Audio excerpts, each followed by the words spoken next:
Janvier 2020 aura été un mois historique pour Peugeot puisque après une décennie à jouer les seconds couteaux derrière la Renault Clio, la 208 s'est enfin hissée sur la plus haute marche du podium des ventes de voitures neuves en France. Et ce de fort belle façon puisque s'étant écoulé à plus de 9500 exemplaires contre 5500 pour son ennemi juré aux losanges. Pourquoi un tel succès? C'est ce qu'on va vous dire aujourd'hui dans cet essai au format XXL.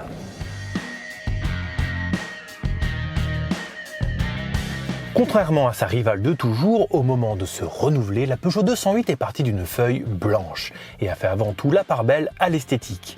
Un regard agressif souligné de dents de sabre, des nervures tant sur le capot que sur les flancs, des extensions d'ailes noires et un bandeau de feu du plus bel effet sur la poupe, la petite Sochalienne ne manque ni d'allure ni de personnalité. De quoi effrayer peut-être la partie la plus conservatrice de sa clientèle, mais aussi d'en conquérir une toute nouvelle, probablement plus jeune. Étrangement, ce jaune faro pourtant métallisé est la seule teinte gratuite disponible au catalogue. Il faudra en effet débourser 200 € pour un blanc banquise, tout ce qui est plus classique, 550 € pour les autres teintes métallisées et jusqu'à 750 € pour les teintes dites spéciales, comme par exemple le blanc nacré. On peut de plus ajouter contre 350 € supplémentaires un toit contrastant de couleur noire. Du côté des jantes, chaque finition a droit à son modèle ou presque. On commence avec du 15 pouces en tôle avec enjoliveur pour la finition like. On passe ensuite à du 16 pouces en tôle avec enjoliveur pour la finition active. Ensuite, on a droit à des jantes alliage de 16 pouces pour la finition allure. Et enfin, des jantes de 17 pouces et alliage pour la finition GT Line et GT. Une fois installée à l'avant, l'instrumentation au-dessus du petit volant, ou iCockpit comme l'appelle Peugeot, fait toujours son petit effet. Surtout quand, comme ici, on a droit à un combiné numérique à effet 3D, comme c'est le cas à partir de la finition Allure, et à ce grand écran central de 10 pouces, légèrement orienté vers le conducteur, qui va avec notre finition GT Line. Alors cette disposition particulière fait débat, on le sait, certains reprochant à la partie supérieure du volant de cacher une partie de l'instrumentation. Mais personnellement, je n'ai rien à lui reprocher, surtout qu'on a une colonne de direction au réglage ample, que ce soit en profondeur ou en hauteur, et on peut régler le siège au ras du plancher, ce qui contentera même les conducteurs les plus grands.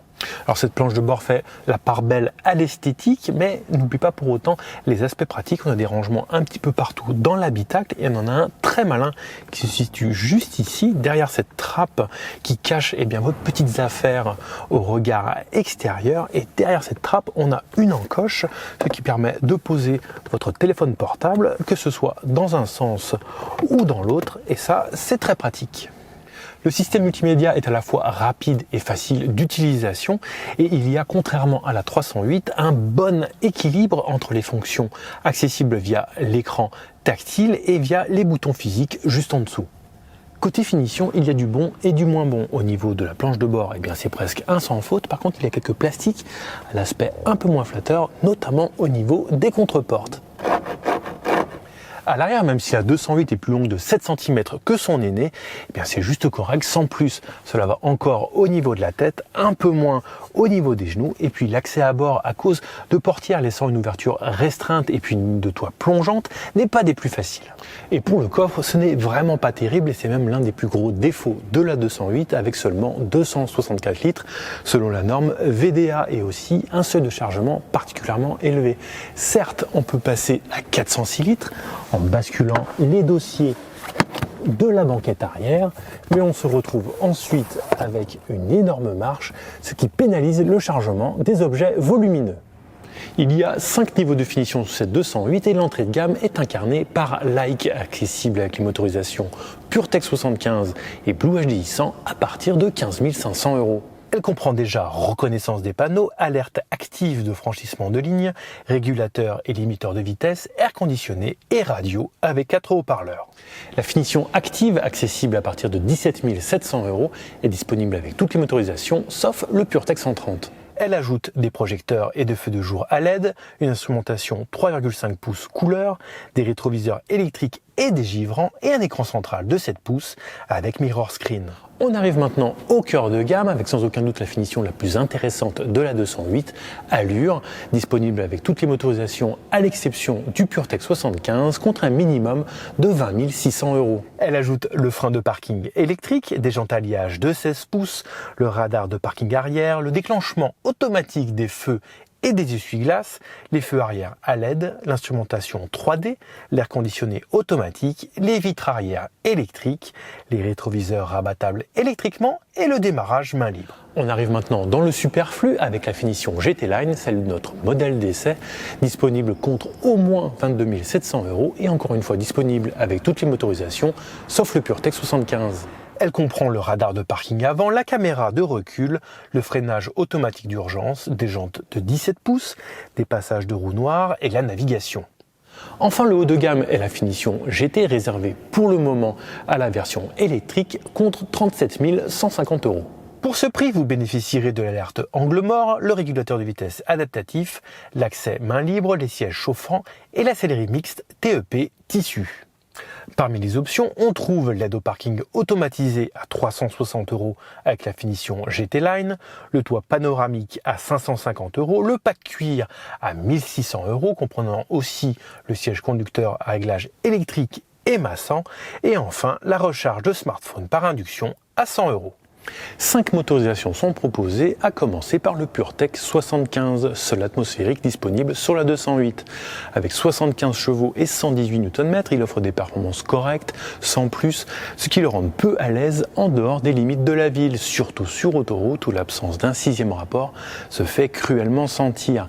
Et à force de devoir le cravacher, on finit vite avec une consommation moyenne de 7 litres au 100. Le PureTech 100 est clairement le moteur au rapport prix-polyvalence le plus intéressant de la 208 avec 100 chevaux et 205 Nm.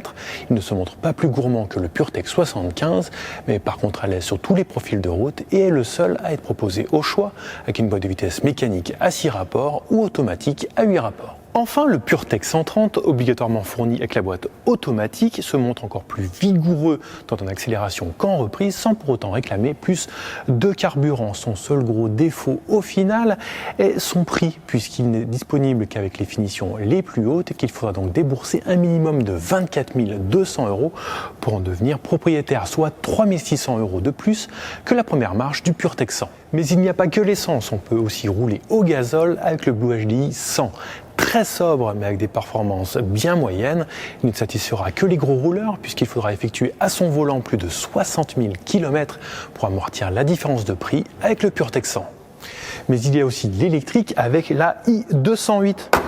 Une première pour Peugeot, mais aussi un coup de maître, puisqu'elle n'a pas à rougir face à la référence de la catégorie, qui est la Renault Zoé. Performante et efficiente, on peut faire jusqu'à 300 km réels en une seule traite et la recharger à 80% en 30 minutes sur une borne rapide.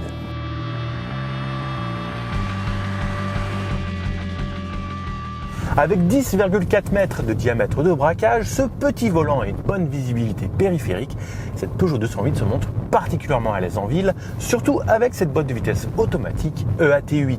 On se faufile partout, on se garde dans un mouchoir de poche et si les suspensions sont fermes, cela reste confortable même sur le pavé. Sur le réseau secondaire, cette 208 porte sur ses épaules la réputation d'excellence en matière de dynamisme de Peugeot et elle s'en sort particulièrement bien grâce à son train avant précis et accrocheur et à la légèreté de sa direction. Le petit volant faisant encore ici merveille, peu importe le moteur. On a ici un vrai plaisir de conduite à l'ancienne que la marque Olion est une des dernières à offrir aujourd'hui. Une fois sur l'autoroute, cette 208 montre qu'elle sait tout faire en étant à la fois silencieuse et confortable à 130 km/h grâce à une insonorisation poussée et à une excellente tenue de cap. On a vraiment l'impression d'être à bord d'une Mini 508.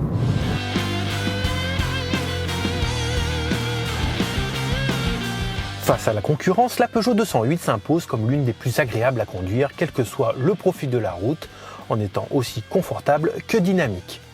Démarrant à 15 500 €, les tarifs de sa gamme entière sont élevés, mais la Sochalienne se rattrape avec un bon rapport prix-équipement et un contenu technologique avancé.